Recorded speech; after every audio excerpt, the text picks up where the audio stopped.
Hi guys, and welcome back to World of Tanks. And yes, it is another review. There's probably going to be a few this week, and map ticks. That's what I'm going to call the map tactics videos. We'll probably start next week. So today we're looking at the American Tier 6 Premium Medium Tank, the Sherman Fury from the movie Fury, funnily enough. And I was under the impression that this was a fully upgraded, and this is rightly or wrongly, this is the impression I'd got. It was fully upgraded Easy 8 and done up to look like the tank out of the film. And that's kind of what you've got, but not quite. And some of you are probably going to moan at me now, but I like it. I love the way it looks. I think it looks fantastic. I do like the Sherman tanks. I'm not very good in the Easy 8, I don't think, personally. There's people out there that do a lot better than I do in them. But I am slightly disappointed with it. I've got to be honest, I am. It's well, let's get some of its bonuses and costs out of the way. Its listed price is 3,750 gold, which is average for a Tier 6. It's in the store in the bundle with Tiger 131 in an ultimate bundle, and it is coming in a loaded and base bundle, but unfortunately they are time released again, which is annoying, to say the least. Now its bonuses, it gets a 50% silver bonus and a 35% XP bonus, which is quite nice as well. And it actually gets slightly more hit points than the normal Sherman, which gets 740, I think it is. I rebought one, so I could check. Yeah, oh no, 750. This gets 774, so it has got slightly more health. So, it has got that going for it as well. But there are some slight differences. Oh, and it does play up to Tier 8 like a normal Sherman. No preferential matchmaking, which is understandable.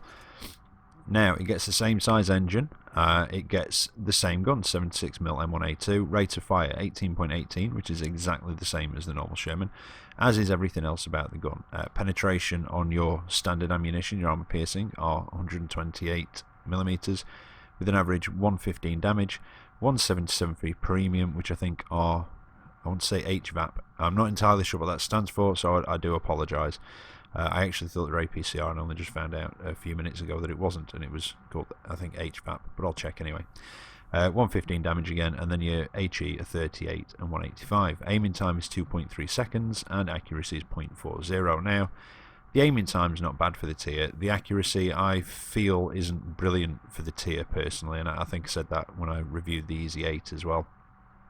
However, the Fury gets an extra 4 degrees of hull traverse. The fully upgraded Sherman Easy 8 gets 40 degrees. This gets 44, so that was a nice little surprise. However, even though it says that it's the same turret as the fully upgraded Easy 8, which is the D51080, the Easy 8 has 76mm on the front, 51 on the sides and rear with that turret. The Fury has 64 all round, so it's the same as the stock turret, armor-wise, for the Easy 8. So any of you that have been through that line, you'll know what you're going to be getting. But I was under the impression that it would be the same as a fully upgraded Easy 8. So again, I was slightly disappointed with that, but it's not an issue. It's not a major issue. Same turret traverse as an Easy 8, 39 degrees, same view range 370, and same signal range at 615. Now, supplies wise, 96 for your armor piercing. Oh no, they are APCR HVAP. So yeah, 2,800 for your premium and 68 for your HE. I don't take any HE with this one. I don't know why. I just don't. Hang on, 56, 15. So no, same ammo. I was only looking because there's more ammo racks in the Fury, which is a little bit frustrating, which we'll see in a minute. Now, equipment wise, I've gone for a vertical stabilizer, vents, and gun rammer. You could possibly drop the gun rammer or the vents and put maybe coated optics on if you wanted. The vents will just improve all your major skills, so you traverse ever so slightly. I think it's something like 5% to all of them, so aiming time, reload, etc, etc. And it has got a good reload as it is, a good rate of fire, so you could possibly drop the gun rammer. Maybe, and I'm not going to go too much into the the sort of play style or whatever, because I did cover that obviously in the Sherman review, but they are, well, a quick, very brief summary is it's quite a fast flanker. It can move in late on and sort of circle bigger, slower tanks, and like most American tanks, absolutely excels at ridgeline fighting because it's got fantastic gun depression, and it just accentuates the angling on your hull and on your turret as well. Skills wise, well, you get Sergeant War Daddy as your commander, so obviously, you know, I've had to leave it as War Daddy, so it's a pretty green crew. Just Mentor on it that comes with it, which you could swap out. It's not a special skill, you know, you don't have to keep it, you know, like some of the others you got, like with the Snakebite skill, etc. But I have left him on there, so I'm working on camouflage. That'll go for Sixth Sense. I'll probably then work camouflage again, maybe clutch break-in, situational awareness, because it really is a good support tank. Even when you're top tier, you can be slightly quite aggressive towards the lower tier mediums and lights, but you do have to be careful against sort of same tier and above heavies, that sort of thing. And when you're not top tier, you are pretty much in the support and the flanking role. You know, you don't take on tanks on your own, you don't sort of go off on your own, which is, I think, where my problem possibly lies. But yeah, like I say, there are a couple of other differences which possibly slightly disappoint me. One of them, which I'll cover briefly, is you can see it's got camouflage on it. However, it has the same concealment rating as normal EZ8, and you can put your own camo on it. Again, not really an issue, slightly disappointing. I would have rather that it had this camo, you couldn't put any other on it, and it had slightly increased concealment ratings like some of the others do that have got that, like the Tiger 131 for example. But again, not a major issue. Now, not that one. Modules. Right, it's the same engine, same power to weight ratio, even though the turret is slightly lighter, so 17.27, which is not bad. It's, you know, it's quite a nippy machine. 48 kilometers an hour forwards and 18 kilometers an hour in reverse, with a 20% chance of fire. Now, something else I've noticed is that the engine, the actual physical size of the engine in the Fury is a lot bigger than it is in the EZ8. In the EZ8 it takes up about half of the sort of rear of the hull. In this it is most of the rear of the hull, so do bear that in mind when you're driving it. And also when you're wanting to shoot at one of these, it's a lot easier to hit and damage the engine because it's a lot bigger in the back of the tank itself. Same gun elevation, 25 degrees, which is pretty damn good, and the same gun depression as well, -12, which is absolutely fantastic. Stunning gun depression, and that's why it excels at working ridge lines, and that's when you're probably going to get the most out of this. And like I say, when you're using it as a sort of flanker, you know, fast flanker, get around on the flank when they are occupied with other guys on your team, and start putting the shots in with that fantastic rate of fire. Concealment, I did mention that, is 0.22 stationary and 0.16 moving, which is again the same as a normal EZ8.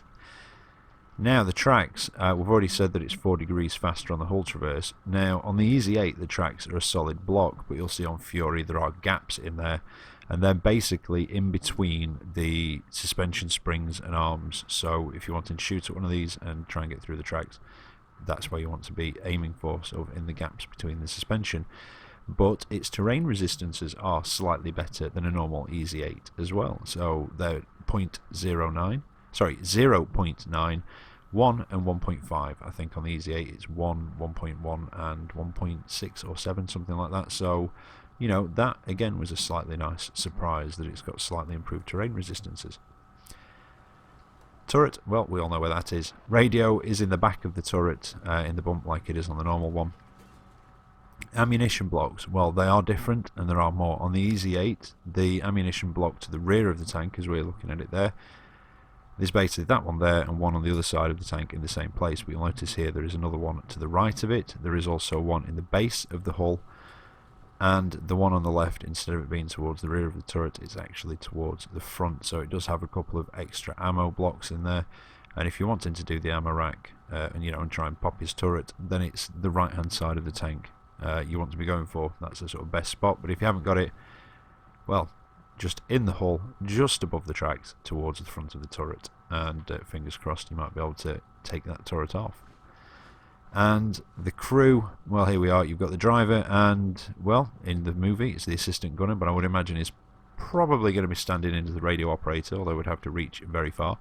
They're down in the hull itself, and then up in the turret you've got the commander under his commander's hatch, and the loader and the gunner. Now, armour wise, Well, we've already said the turret is 64 all round, unlike the normal Easy 8, which is 76 and then 51 on the sides and the rear. And the hull itself, that is the same as the Easy 8, 64 on the front, 38 on the sides and rear. But this is where there is another bit of a surprise. And yeah, we'll cover that when we get to it. So 1 to 20mm, well, it's the top of your commander's hatch, the engine deck, and the sloping sides, where they actually go down to the sides of the hull proper. They are a bit thinner, but they do have a good slope to them, so, you know, that angle does actually help with that.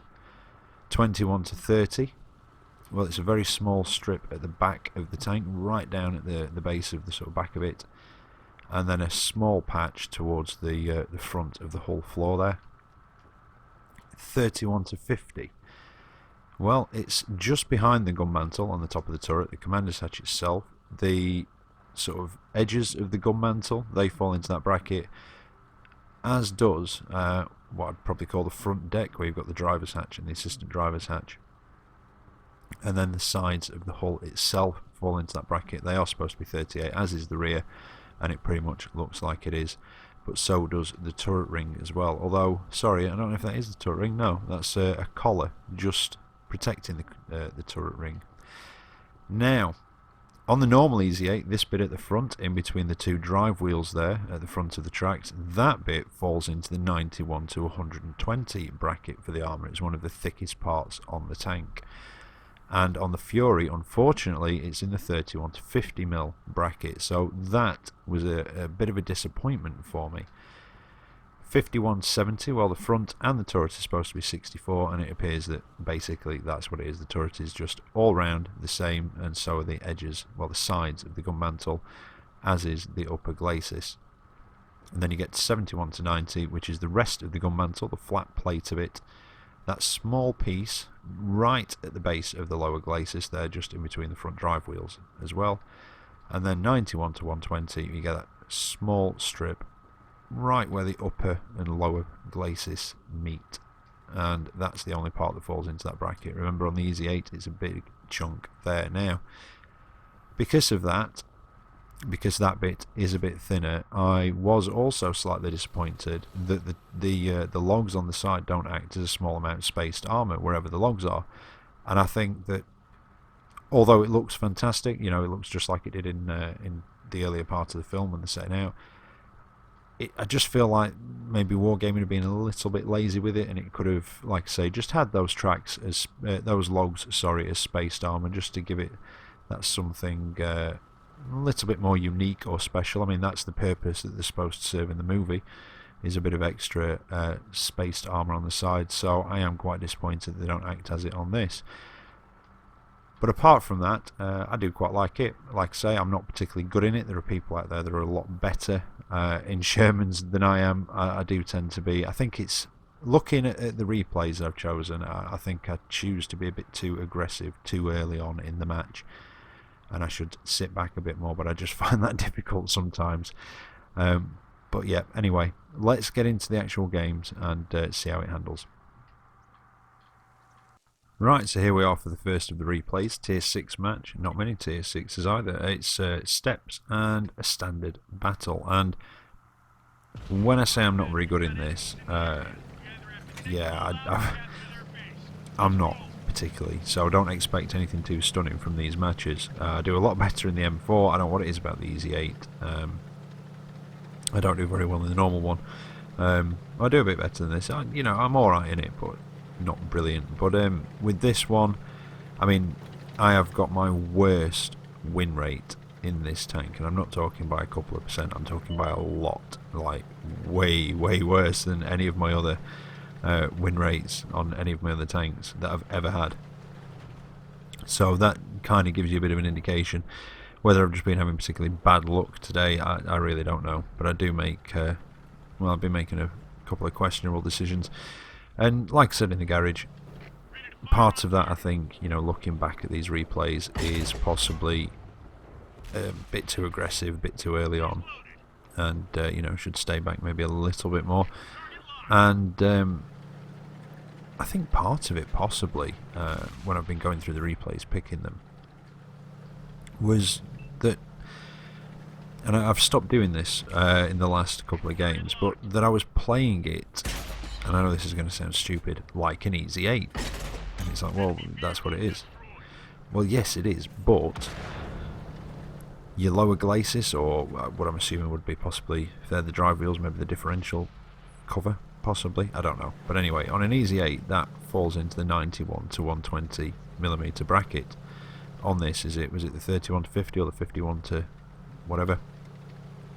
It's a lot thinner, so you have to worry about that a lot more than you would in the Easy 8, which is, that becomes a lot more prevalent when you're coming up over ridges.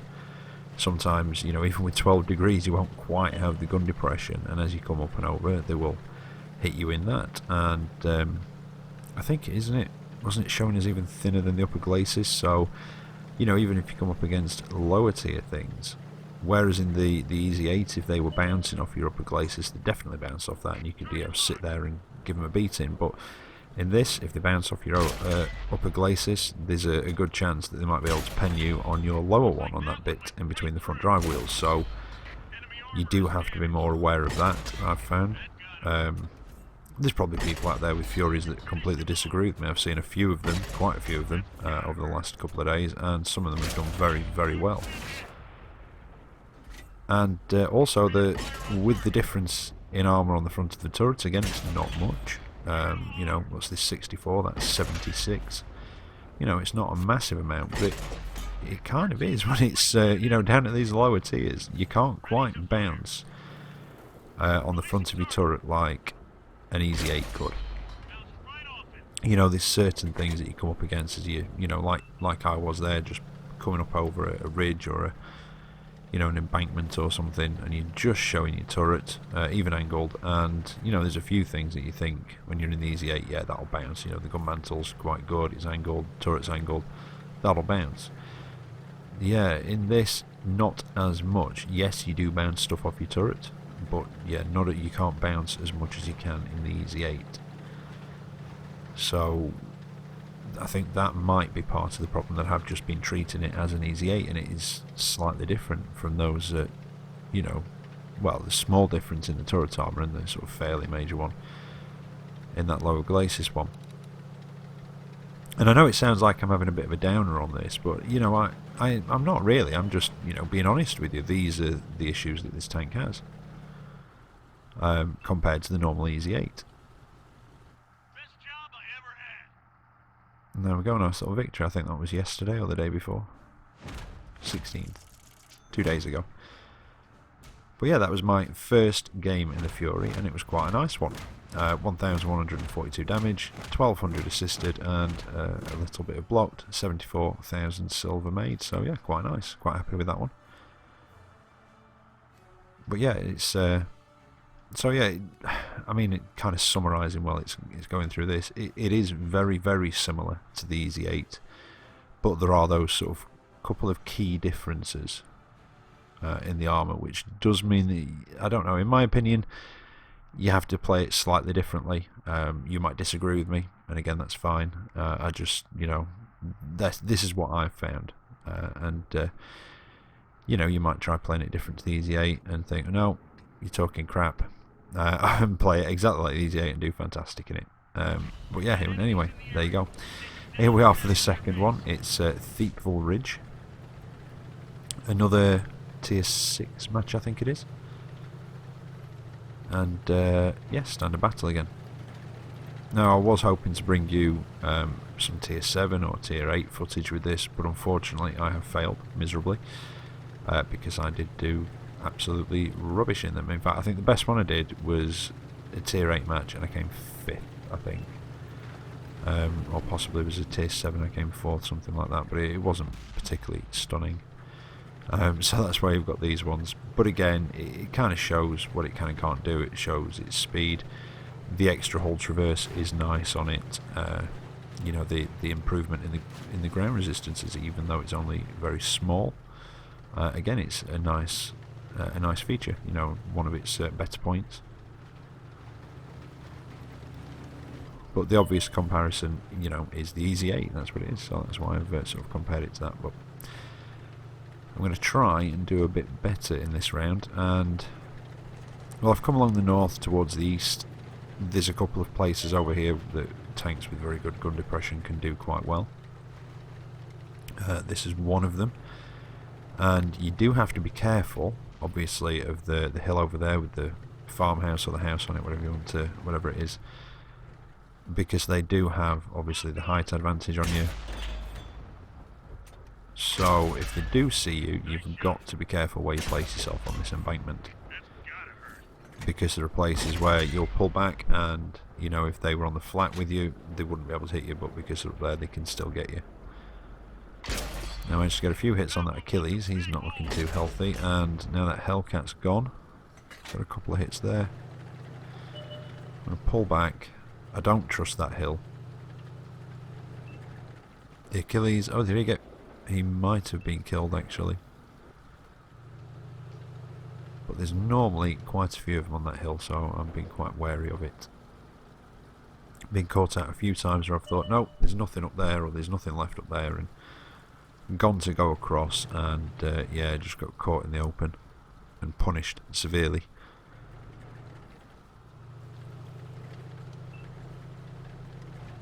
Now I'm going to try moving him because that medium's going up there and he seems to be fairly safe. He was feeling a lot more adventurous than me. In fact, yeah, that other one, well, that first match, that was a couple of days ago. This was today when I'd been having a run of particularly bad matches, so I was playing it quite cautiously. But I think to summarise with this tank, I think unless you really like your Shermans, or you really like the film Fury, and again possibly an unpopular choice, but unless you really like your Shermans or you really like the film Fury, I can't really see, you know, I couldn't really recommend this tank, if you see what I mean. You know, some tanks I can say, yeah, you know, this is a good crew trainer, this one does make a lot of money, this is really good for its armour, but I don't know what it is. You know, I like the Shermans, I like the Easy 8, I like the way the Fury looks, but just being honest with you, unless you really like Shermans or you really like the movie, I don't think I could recommend it. And that's not to say that it's a bad tank, because the Shermans and the Easy 8, they're not bad tanks. It's just without that sort of uniqueness, and with the only armour differences being, you know, for the negative, you know, that is what I'm sort of basing that, you know, that decision on, really. And, you know, I think if it had got that spaced armour where the logs were and possibly where the extra track was on the front, then I might say, yeah, you know, fair enough. Yeah, if you like Shermans, you like this, you know. It's a nice little fast flanker, and it is. It's a good, nippy, flanking tank. It's a good ridgeline fighter. But so is the normal Easy 8, and that's got better armour. You know, I know it doesn't come with the bonuses, but I don't know. I don't know if there's other tanks I'd recommend over this at this tier. I'd be struggling. Maybe the Boilermaker, possibly. I don't know. Now that's another Fury taken out. And again, I'm coming up here because I'm going for RT. If I'm going to try and go around and flank on those guys, I really don't want RT at my back. You know, it's bad enough when they're hitting you in the front of your tank where your thickest armour is. Never mind when you've got your back to them. Yeah, and they plant one right on your engine deck or up your backside, and that's it, you're done. Now, even though that box tank was, well, appeared to be AFK, we might as well get rid of him. He's farmed a little bit of damage, and you never know, he might decide to wake up and come and give us a beating. So I might as well take him out now while we can. Now, it's very close. Well, I'm going to say it's identical on the scores, and oh, that was close. I nearly made a big mistake there. In fact, no, it's identical on the scores again, 10-10. Now I'm pretty confident that I'm going to be quick enough to get around there and actually, well, I don't know if I'll get around there to do a bit more damage, but I'll definitely get around there, I think, before everybody dies one way or the other. And I was anticipating, so I'd seen another couple pop up on the radar, and because that guy was capping, I was kind of anticipating them coming back this way, which is why I slowed down a bit there where that ridge was. but he's actually come out of cap, and I don't know if that's a good or a bad idea. I can understand, you know, if he's wanting to get a bit more damage done, if he's not done much this match, or, you know, whatever, then, you know, I can kind of get that, because that's what I'm doing. I could have gone and sat in cap. But, you know, he'd already done it, and possibly, if he had done it, would have put the pressure on these guys a bit more. And if everything just went completely wrong, at least would be part way to capping and winning as it was. Now, there's T-3485 on the right. Can't get a shot at him. I'm going to go around. I'm going to try and put a shot on this Easy 8 before he gets taken out, because I've not done a great deal of damage this match so far. Oh, yeah, is he coming back? He is, and I just managed to finish him off. Very tiny little bit of damage. And there's the T-3485, and again, just tiniest little bit of damage, and managed to shave it off and take him out, and that's the match. Not a not a bad match. Definitely not a great match. I've seen Furies today in matches that I've been in do a lot better. But hopefully it'll have given you an idea of what the tank's like. It'll have told you its features, its differences to the Easy 8, and its similarities to the Easy 8. So you'll be able to make your mind up whether you want to pick this one up, pick up this one and Tiger 131, or give them both a miss. That's entirely up to you. But there you go, that is Fury, the Sherman Fury. I hope now you're better informed as to, like I say, to make your decision whether you want to buy it, and I hope I've entertained you. And I shall be back tomorrow with another review, most likely the T23E3. So until then, as always, take care out there, and I will catch you next time. See you later.